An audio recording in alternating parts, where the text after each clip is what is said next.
Nosso tema de hoje é a transposição do Rio São Francisco. Participam do debate o pesquisador da Fundação Joaquim Nabuco, João Suassuna, e está conosco também o professor da Universidade Federal do Rio Grande do Norte, João Abner Guimarães Júnior.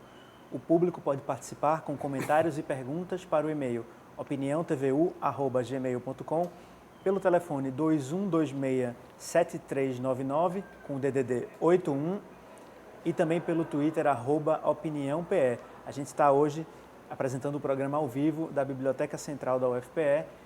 Quem é o principal beneficiado pelo projeto da transposição do São Francisco, nos termos atuais, no modelo atual, nesse caminho que ele toma nesse momento? Veja só, da forma como esse projeto foi vendido para a sociedade, fica claro que a água do São Francisco vai atender o grande capital. É a irrigação pesada, é o criador do camarão, são os usos industriais.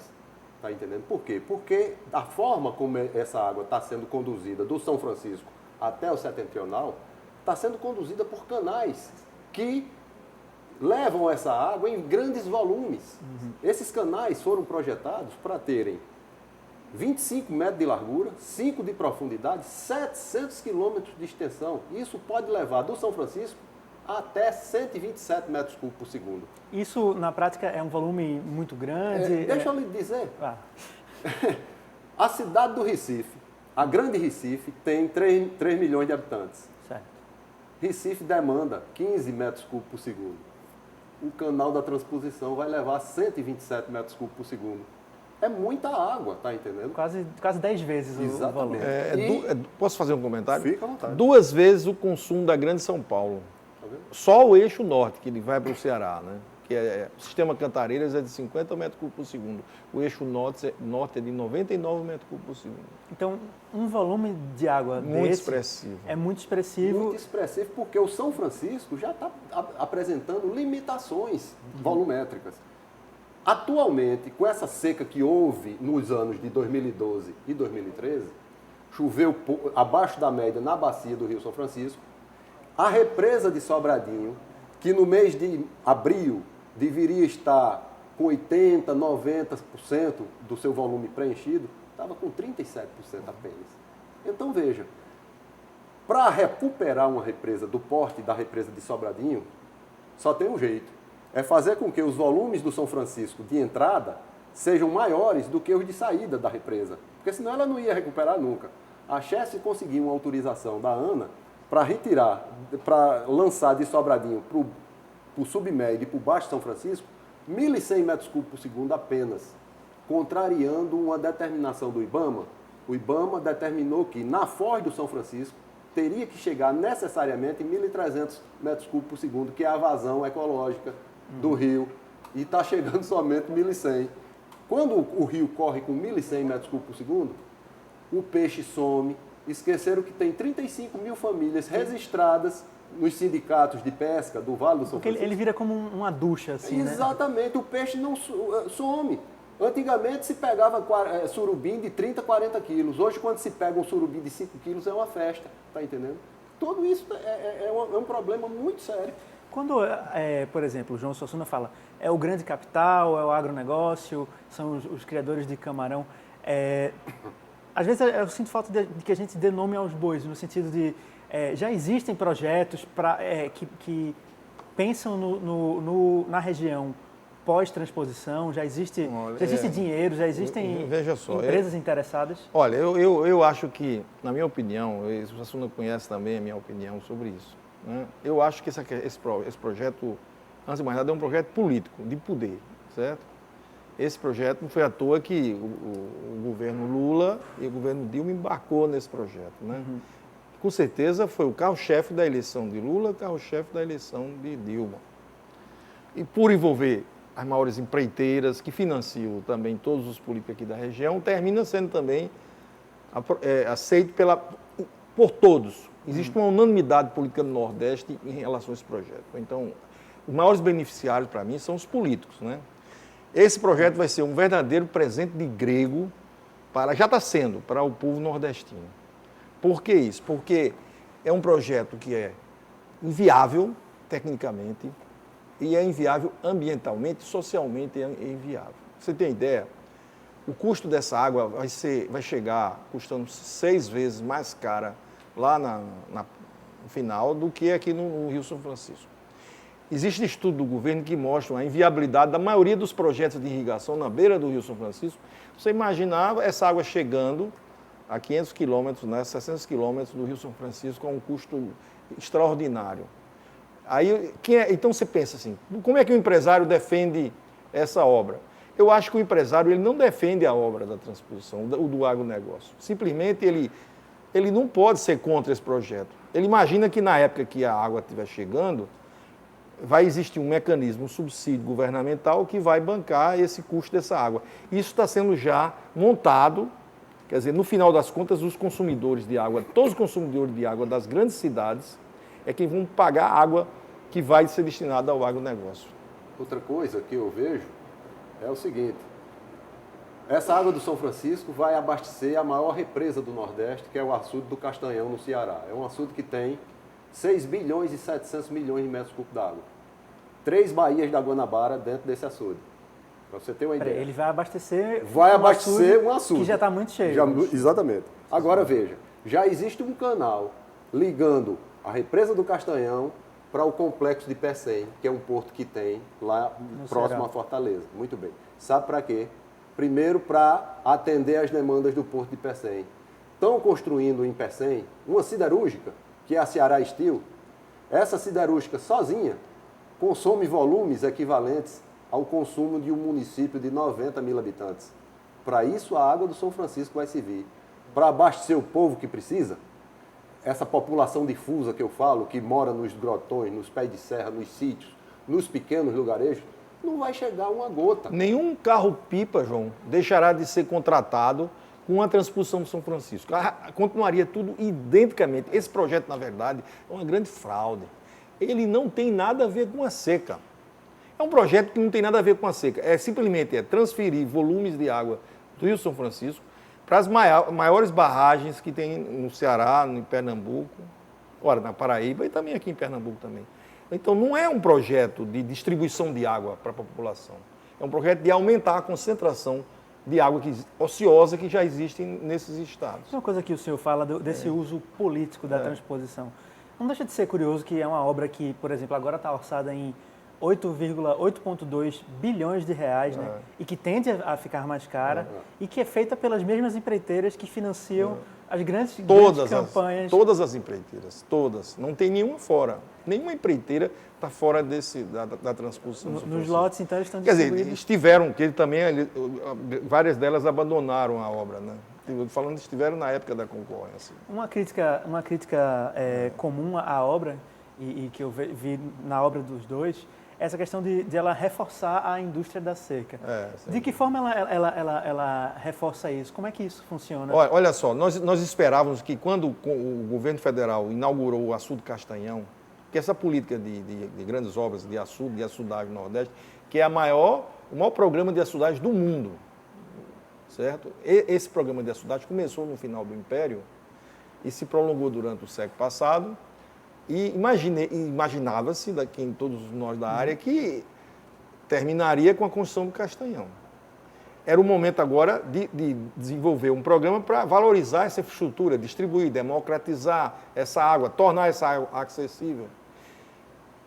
O que é que veio a transposição? Perpetuar isso. Certo? Então, a indústria da seca, porque as pessoas associam a indústria da seca com um vereadorzinho, com um político do interior que desvia recursos, pequenos recursos. A grande indústria da seca do Nordeste é a política hidráulica de açudagem do Nordeste, que vem desde a época do Império. E hoje também com os perímetros de irrigação que estão aí inviáveis, ociosos.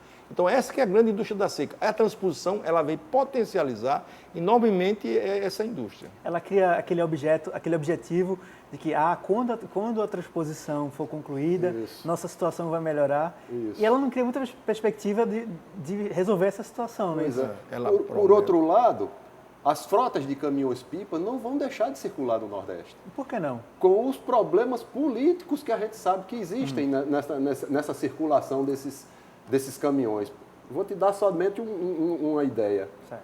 Vamos supor que eu seja prefeito de um município, você mora no meu município, eu tenho carro-pipa, eu sei que você não votou em mim, tu acha que eu vou te abastecer? Isso acontece aos montes aqui no Nordeste. E a gente precisa evitar isso, cara. Olha, porque água é uma coisa cruel. Ou você dá água a um cidadão, ou com 3 dias ele está morto, cara. Verdade. Existem muitos carros-pipas abastecendo populações rurais na margem do Lago Sobradinho, na margem do Lago do Castanhão, na margem do Rio São Francisco, próximo ao rio, carro-pipa abastecendo a 5 quilômetros, 10 quilômetros. Então, só isso já mostra que o carro-pipa não vai deixar de ser contratado. Essa obra é uma obra linear, apenas de transferência de volume de água, né? É um filete d'água que vai escoar, comparando com a dimensão do semiárido nordestino. Ela não tem nada de uma obra de caráter regional, uma obra muito excludente. Então, a realidade da seca, de carro-pipa, de miséria, continuará exatamente igual, vai ser agravada, já está agravada, porque os recursos que estão vindo para essa obra poderiam estar sendo aplicados em outros projetos que realmente seria uma solução muito mais efetiva para a questão da seca. No discurso político em defesa da obra, se fala, por exemplo, enquanto essa obra movimentou e movimenta a economia onde os canais estão sendo abertos, onde as obras estão sendo feitas. Então, por exemplo, no site lá do Ministério da Integração Nacional, que é o ministério responsável pela transposição, diz que tem 5,3 mil trabalhadores envolvidos na obra. Tinham, né? Não, teve. O dado que eu tenho é o seguinte, essa obra já teve 10 mil trabalhadores de carteira assinada. Isso foi quando houve aquele boom, né, do projeto.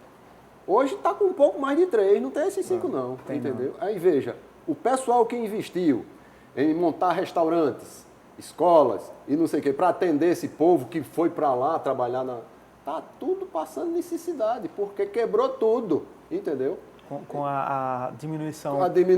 A desaceleração do ritmo da construção desse projeto, né? Então, esse argumento por si só não justifica uma obra de tamanho impacto, de tamanho custo. De forma nenhuma. E outra, existem alternativas, e alternativas belíssimas com relação à forma de chegar à água no Nordeste setentrional. A primeira questão fundamental que a gente tem que ter em mente é que tem água. Existe muita água. Essa água que existe, por exemplo, no Ceará, no Rio Grande do Norte, mesmo na Paraíba, que tem menos, ela é suficiente. Isso são dados que constam nos próprios planos de recursos hídricos contratados pelos governos dos estados da região. Comprovam que tem água suficiente para atender as demandas prioritárias, certo? Consumo humano, animal, uso industrial e também para atender irrigação. Acontece que a questão da irrigação, eu entendo que é uma atividade econômica, ela tem que ter sustentabilidade hídrica. O que eles estão querendo promover com a transposição é projetos que não têm sustentabilidade hídrica. Então, essa a grande questão. Tem água, muita água, não é pouco, vou dar um exemplo agora. Nós acabamos de atravessar uma das maiores secas dos últimos 50 anos na região. Não tem notícia de racionamento de água para irrigação no Ceará. Mesmo com a seca. Não teve racionamento de água também, estou falando a partir das grandes barragens, das maiores barragens. Então, o fato de não ter racionamento de água, porque essa atividade de irrigação ela é otorgada para a garantia de água 1 em cada 10 anos. Nós estamos com o maior evento de 50 anos. E não houve racionamento de água no Ceará nem no Rio Grande do Norte. Isso comprova que tem água sobrando no estado do Ceará e no Rio Grande do Norte. Para alguns e para outros não, né? Não, o que falta é exatamente água sobrando, só não tem.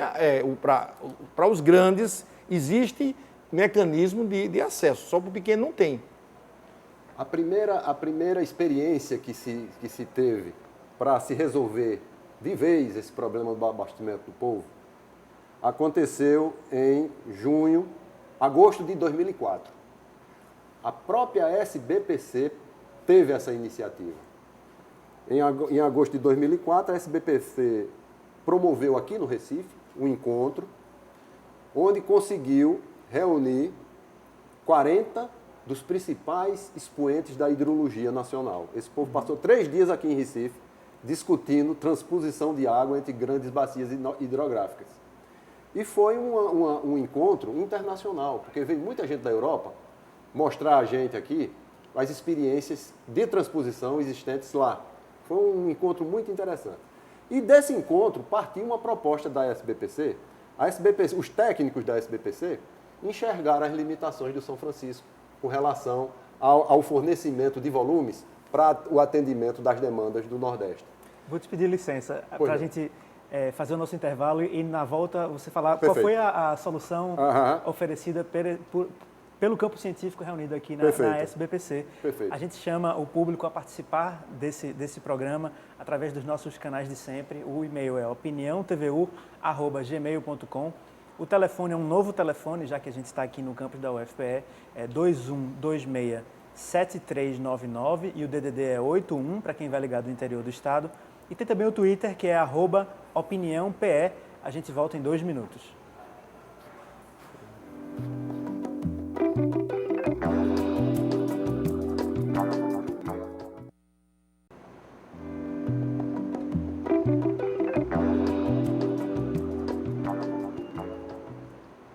De volta com a Opinião Pernambuco, o nosso tema de hoje é a transposição do Rio São Francisco.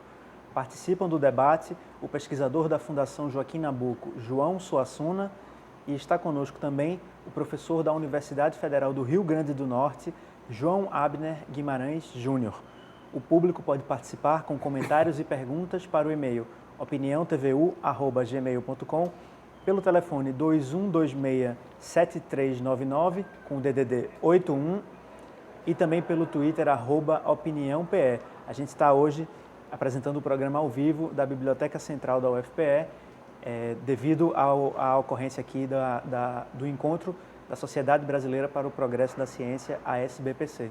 No bloco anterior, João Suassuna falava sobre essa reunião de pesquisadores que houve em 2004, na mesma SBPC, com hidrólogos para falar sobre soluções para a transposição do São Francisco. Isso. Aí eu interrompi na hora que ele ia falar qual foi a solução que, nesse momento, os pesquisadores apontaram para o problema da água no semiárido. Veja, os hidrólogos enxergaram as limitações do São Francisco para fornecer volumes para o atendimento das demandas do Nordeste.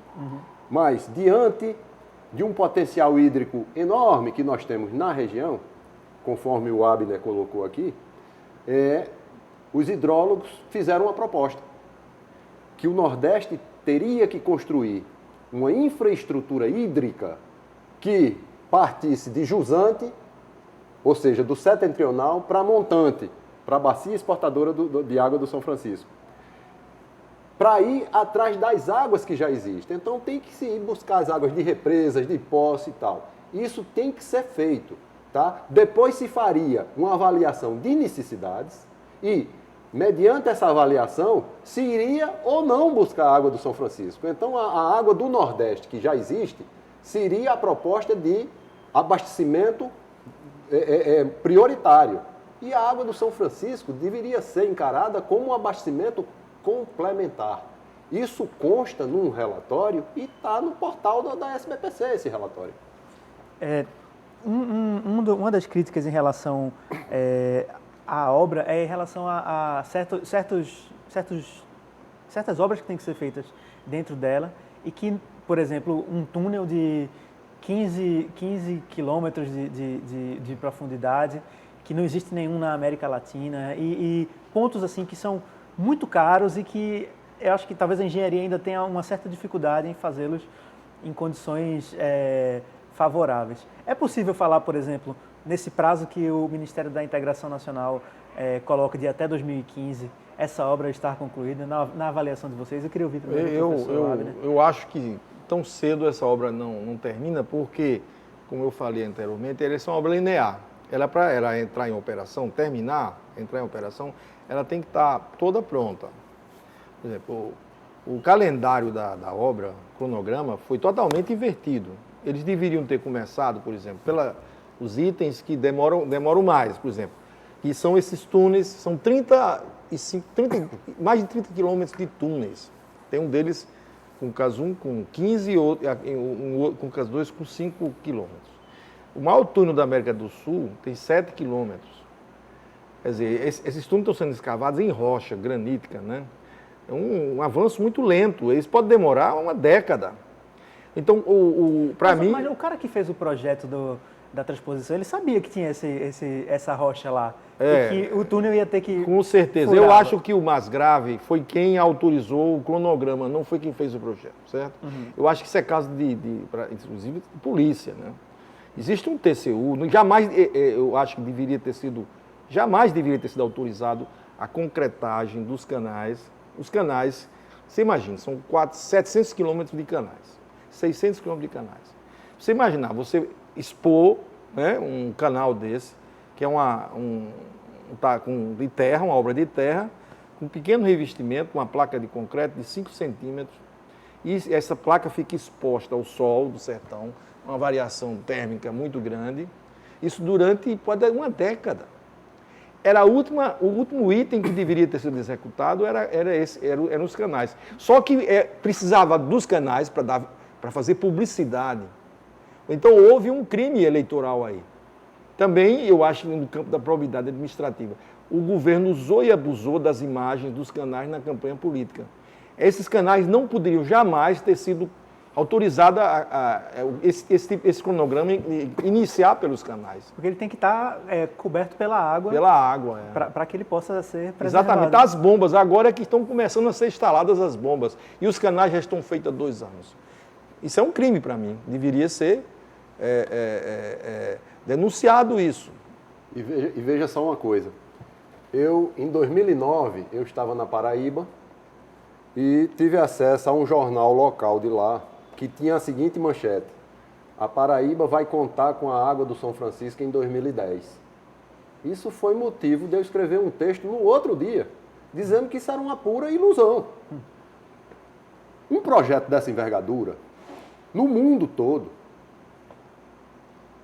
é possível se construir 100 metros de canais por dia. Isso está no mundo todo, tá entendendo? Um projeto nessa envergadura. Muito bem. O projeto da transposição vai ter 700 quilômetros de canais. Portanto, vai se levar 7.000 dias para se construir esses 700 quilômetros de canais. 7.000 dias, amigo, são 19 anos.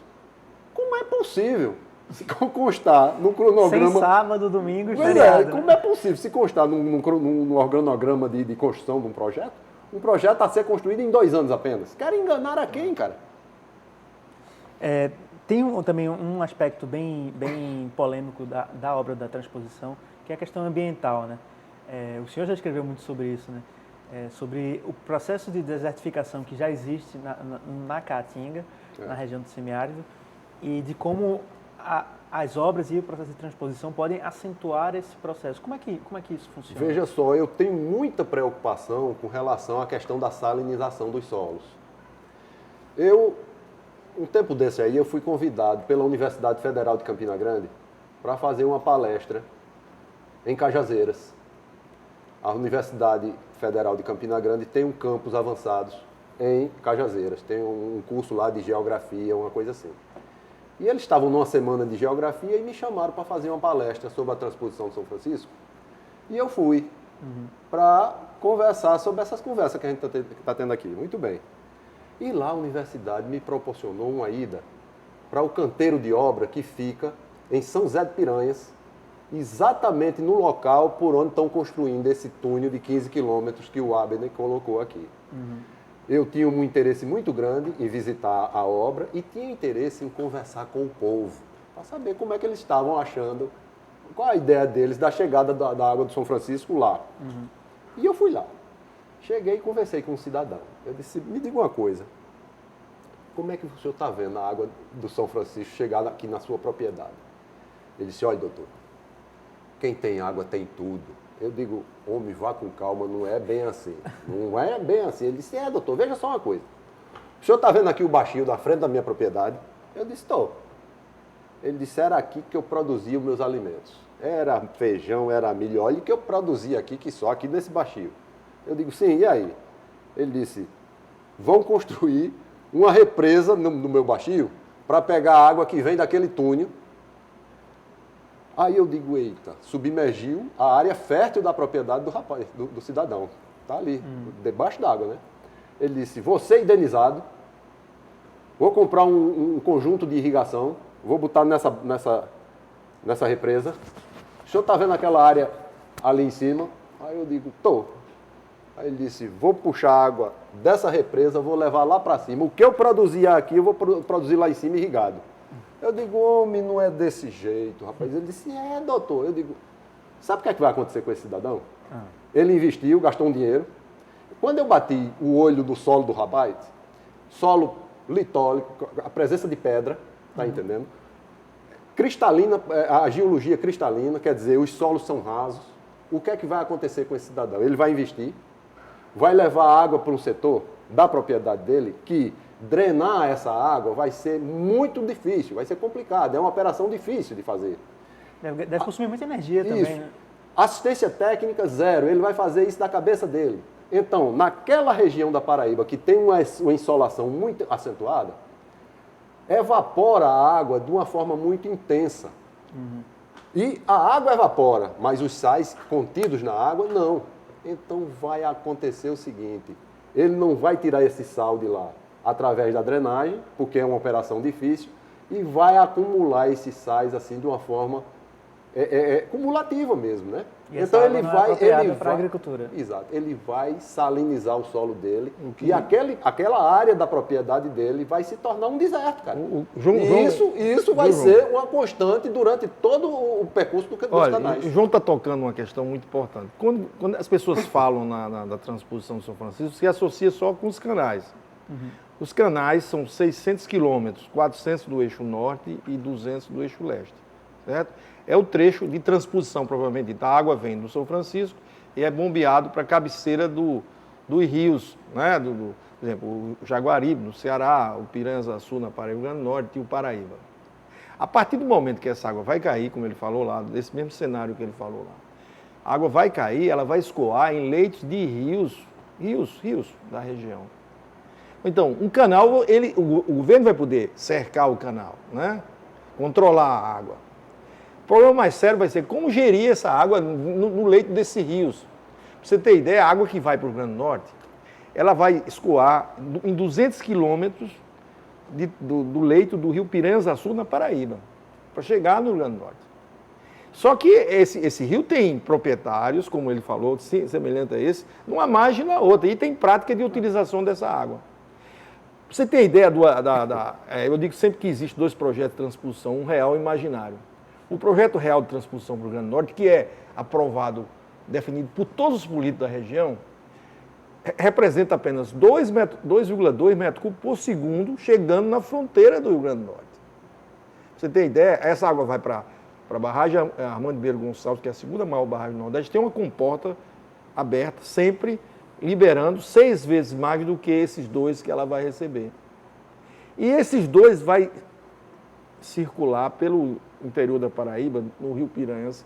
Quer dizer, quanto realmente desses 2 vai chegar lá no meu estado? Então, o projeto é uma grande fraude. E a gestão desse projeto vai ser muito complicada. Porque se fosse tudo canal, saísse o canal do São Francisco e chegasse na ponta, mas não vai ser canal.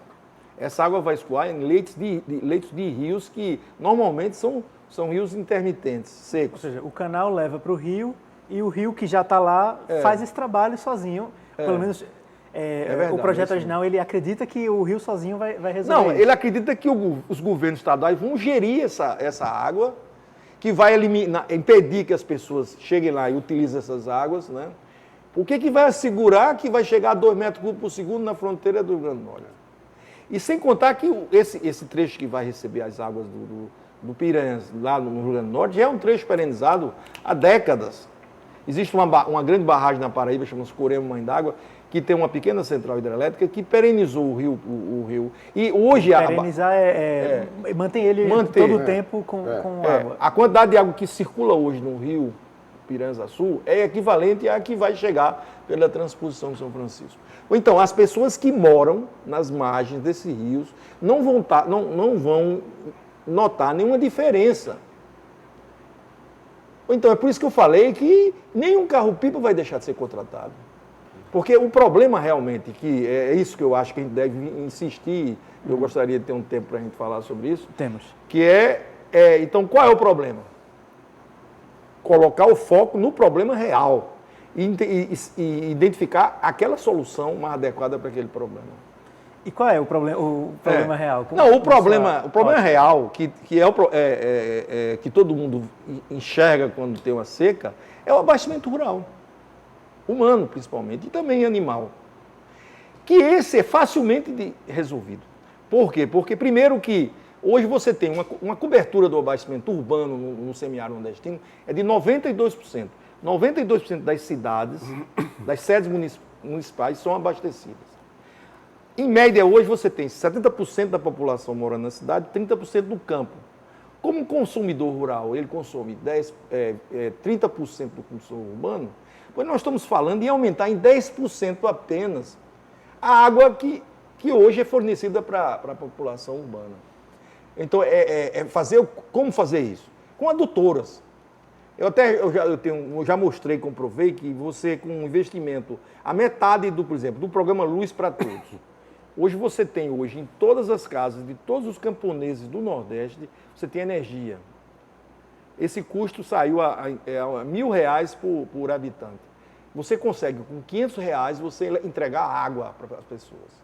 Isso, se você trabalhar com amortização de 50 anos, dá R$20 por pessoa. Isso não é nada. Quer dizer, mesmo antes da transposição, a gente já não conseguiria precisa, fazer. Porque isso representa 10% a 20% a mais da água que hoje é consumida pelo setor urbano. Tem água. O que falta, na verdade, é adutora, com capilaridade. E essas adutoras são baratas. O que é que precisa para o Nordeste? Você tem um sistema, como teve o Sistema Luz para Todos, um grande sistema com capilaridade, para pegar as águas das maiores barragens e levar essas águas para a casa de todo mundo, todas as pessoas. E isso tem, olha, existe uma conotação importante que vai potencializar muito as águas que a região tem. Nós temos hoje na nossa região 70 mil pequenos açudes e médios açudes. Esses açudes sistematicamente secam. As pessoas utilizam pouco essas águas, porque essas águas ficam reservadas para o consumo humano. Se você tiver assegurar a garantia de abastecimento humano com a adutora, você vai poder usar a água daquele açude na época que ele está cheio e você vai transformar aquela água, em vez de ela evaporar, você transforma em alimentos e armazena, faz silagem. Entendeu? Esse aqui é o grande projeto. Quanto custa isso? 1/3 da transposição de São Francisco. Por que o governo não faz isso? Porque eles não têm interesse em fazer isso.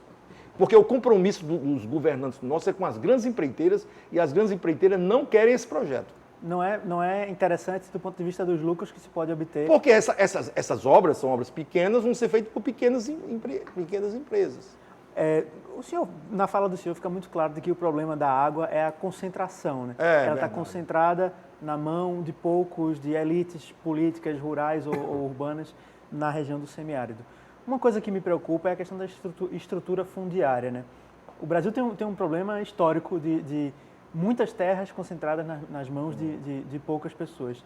No caso da transposição, ela ajuda a reforçar ou ela mantém isso inalterado? Qual é o efeito da transposição nesse aspecto? A transposição, como é uma obra de transferência de volumes, né?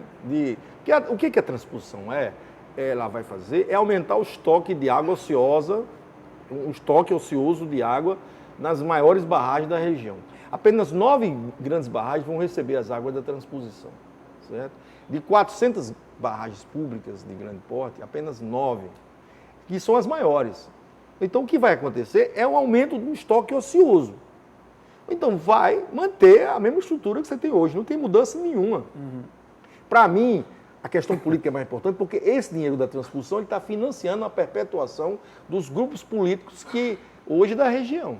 Uma coisa interessante que eu acho que cabe aqui colocar é que usar a água do São Francisco para fins de abastecimento nunca foi proibido.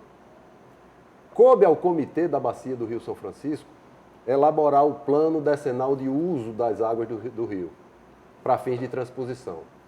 E está claro lá nesse estudo, nesse plano que foi feito, que a água do São Francisco pode ser retirada sim, através de adutoras, uso de tubulações, está entendendo? Para locais onde seja comprovada a sua escassez. Isso consta em lei, cara.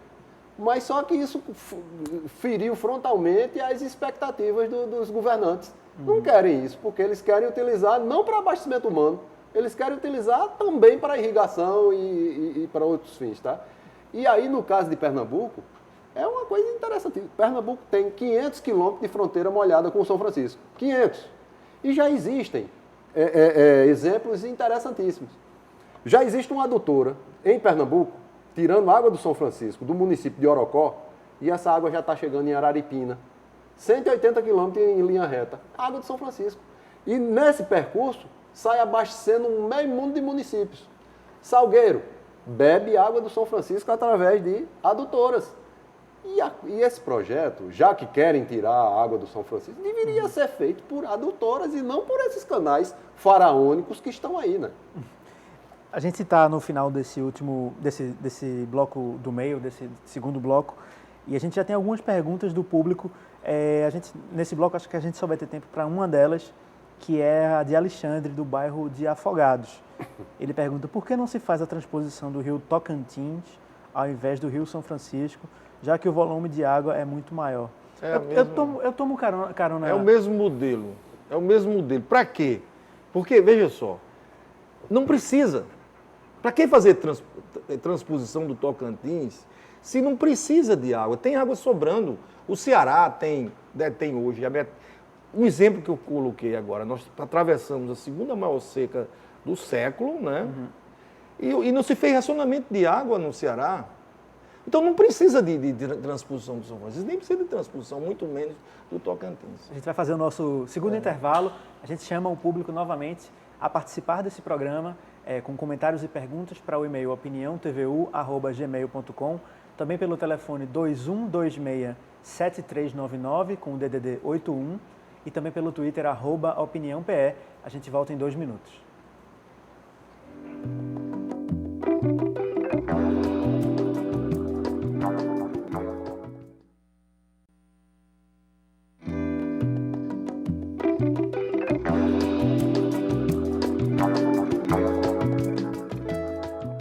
O Opinião Pernambuco está de volta.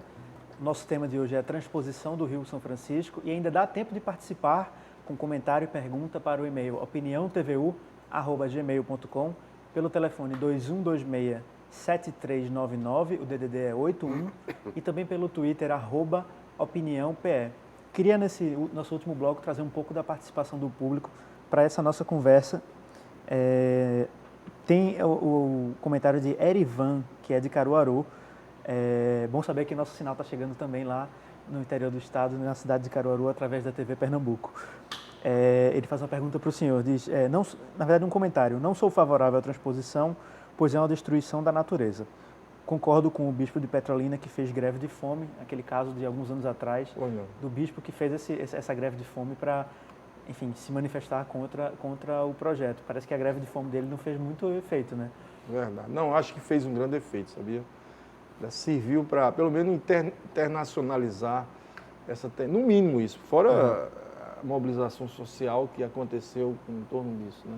Pena que a grande mídia, principalmente, não deu a repercussão no discurso de Dom Luiz, porque o principal discurso dele, ele tinha 2 preocupações. Primeiro, a questão do Rio São Francisco, que eu acho que é um projeto que está ameaçando muito o Rio São Francisco. Pra você ter uma ideia, é o maior sistema de bombeamento do mundo, dos maiores sistemas. Eu falei que só o eixo norte tem capacidade de bombear 2 vezes o consumo de toda a grande São Paulo. E sem contar que essa energia para bombear, a água vai ser gerada com a própria água do sistema. Isso quer dizer, isso vai multiplicar por 3 ou por 4 a retirada de água de Sobradinho, da barragem de Sobradinho, que sistematicamente todo ano está ameaçando entrar em colapso. Então o Rio São Francisco está muito ameaçado com essa obra, com certeza. E esse discurso que o governo vem fazendo, que é água apenas para consumo humano, está sendo desmascarado agora com as obras complementares que estão sendo feitas tanto no Rio Grande do Norte, como no Ceará, como na Paraíba. São todas grandes obras voltadas para desenvolver irrigação com vazões muito superiores às vazões que foram otorgadas no projeto. Então, com certeza, quando esse projeto estiver pronto, vai haver uma pressão muito grande para que ele funcione em plena carga.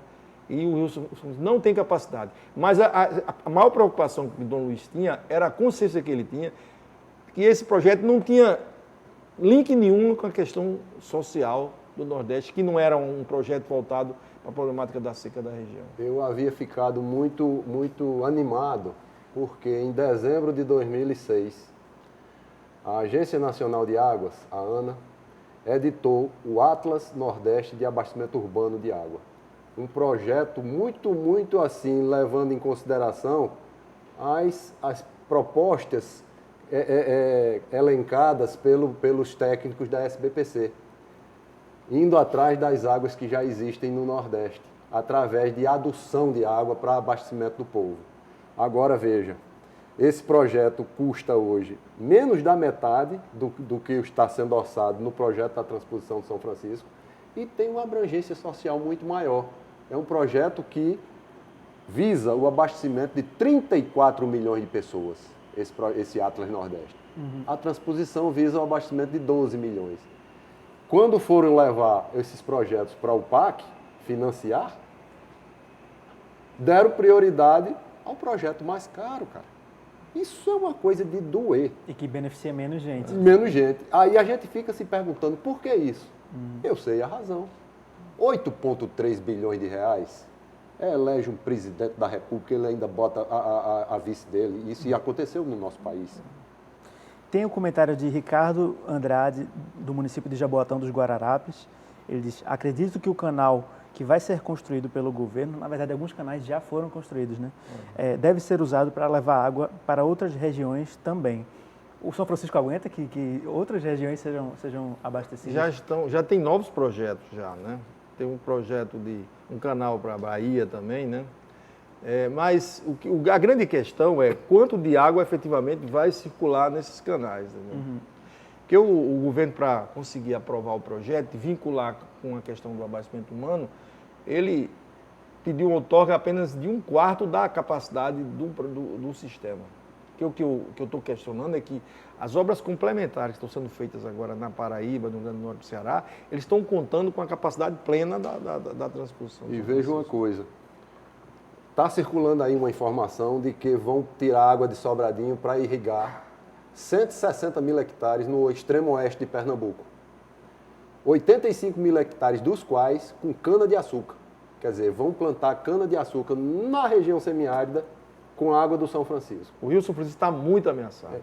Eu não conheço um vegetal mais eficiente de pegar a luz solar, os gases atmosféricos e os nutrientes do solo e transformar isso em sacarose. Eu não conheço um vegetal mais eficiente do que cana-de-açúcar.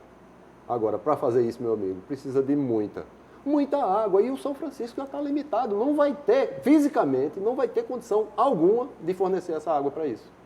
Tem o comentário também de Elias Rodrigues pelo Twitter. Ele diz, depois dessas informações esclarecedoras, há então mais uma ação populista quanto à transposição. Ação popular. É isso? Não, eu acho que ele fala de que é uma obra populista, é uma obra... Sem dúvida. Para mim, eu já comentei, estou reforçando, a questão política, foi a principal motivação foi política. E sempre ela vem sendo trabalhada politicamente. Agora, na crise que o governo Dilma está passando, ela reproduziu aqui no Nordeste uma propaganda, maciçamente a propaganda defendendo a transposição do São Francisco.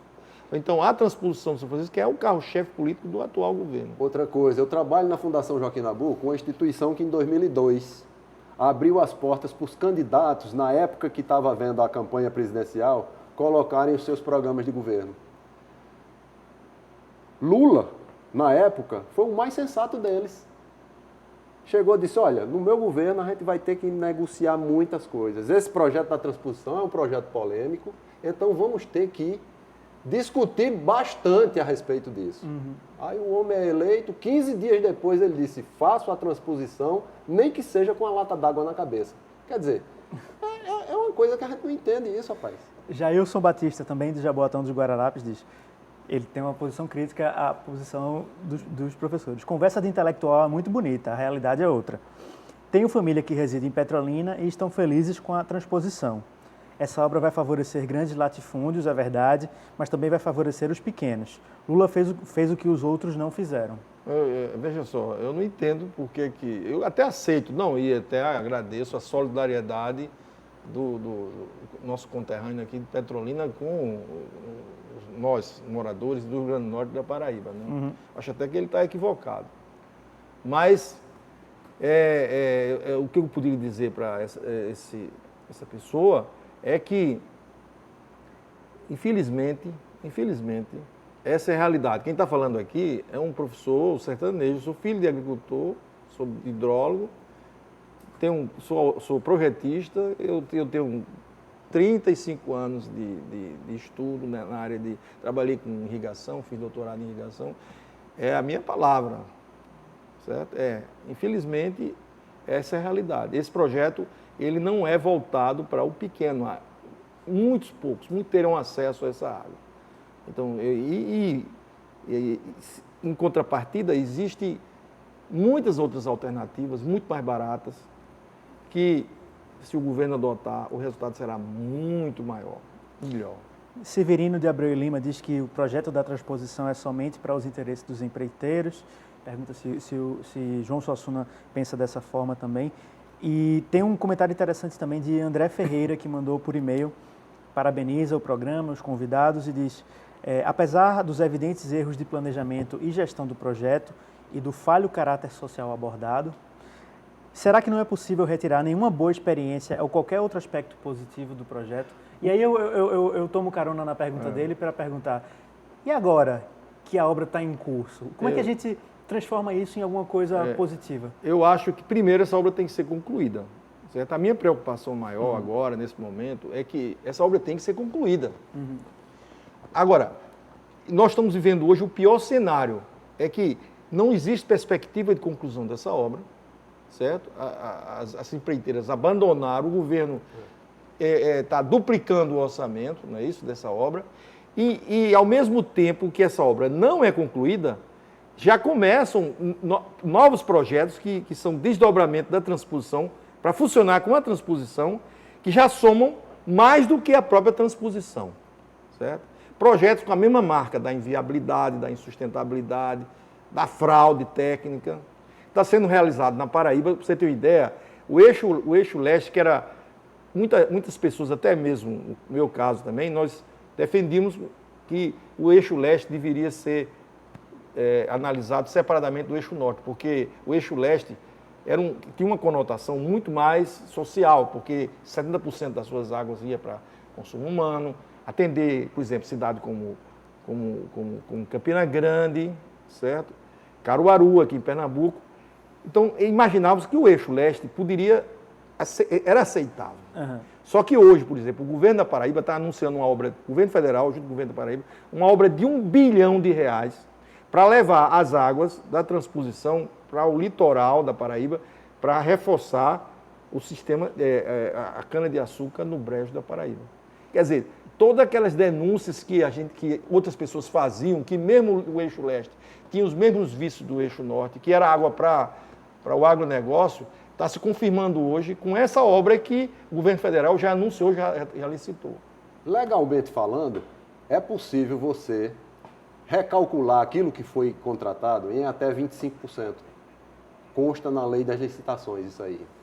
Mas só que tem empreiteiras pedindo 80% ao governo. Então, Dilma disse, opa, para tudo, não é assim não. Deu um freio de arrumação. Muitas empreiteiras abandonaram a obra e quando acontece um negócio desse, não tem mais continuidade. Então, algumas empreiteiras fizeram a obra, outras não. Aí está cheio de buracos, está entendendo? E quando não passa água nesses canais, racha tudo, está tudo se estragando. Uma obra que o governo está dizendo que vai entregar em 2014, não vai. Isso vai para 2018 e vai servir de munição para o retorno de Lula. E escreva o que eu estou lhe dizendo. Gente, o nosso tempo acabou. Queria agradecer a participação de vocês aqui no nosso debate da SBPC. Queria também agradecer a grande participação do público. E uma vez que a gente está, a TVU, junto com a TV Pernambuco, participando dessa transmissão, a gente teve uma participação de todo o estado, que é uma coisa muito impressionante para a gente. Petrolina, Caruaru, também uma grande participação do Grande Recife. Muito obrigado, boa noite e até amanhã. Amanhã a gente vai estar de volta aqui na Biblioteca Central, discutindo os temas da reunião da SBPC. Boa noite e até lá.